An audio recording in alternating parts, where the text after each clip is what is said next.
Welcome back. If Josh Kraft had stayed in the race and he and Mayor Wu would have faced off in their final debate before the election right here on Channel 5 and our partners at WBUR and the Boston Globe, they would have joined me in the questioning. So we invited them here this morning to talk about the race that would have been and ended before it began, essentially. Tiziana Dearing is the host of WBUR's Morning Edition. Adrian Walker, columnist for the Boston Globe. Thank you both for coming in. We really appreciate it. Adrian, we want to start with you. So you wrote a column on Wednesday morning, the day after the preliminary election results. And here's a quote from it. Tuesday's results made clear what most people already knew. Kraft has run the most unlikable and inept campaign for mayor in modern Boston history. Sure, he isn't the first candidate to lose by a lot, but none of those previous losers burned through millions in campaign cash in the process.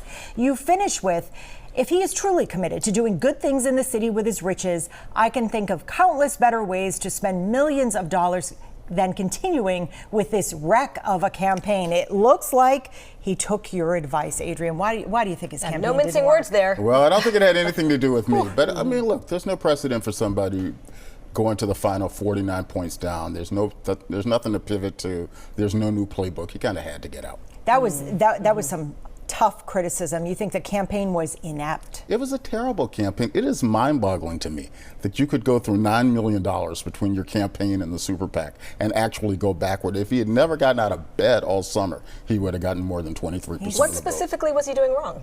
He never had a message. He could never explain why he was running, and he could never really explain why he would be a better mayor. So Tiziana, the night of the preliminary election, he told his supporters, I am staying in this race, seemed adamant about that.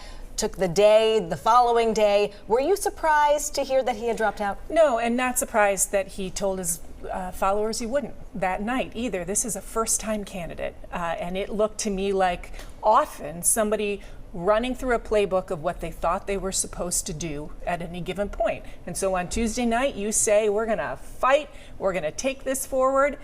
That's what you do.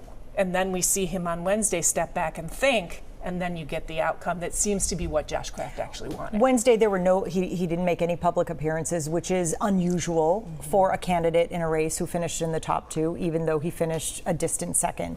But we didn't see that, so that might have been a hint that he was maybe considering this step. Yes, I think Josh Kraft showed up on Thursday with Maria.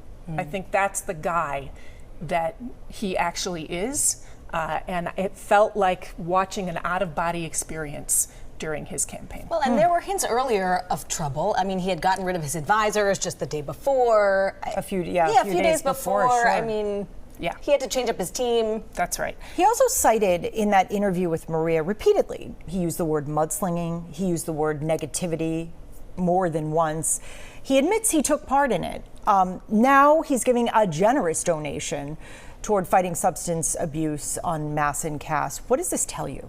That is who Josh Kraft actually wants to be. It's where he came from. It's where he's going back to.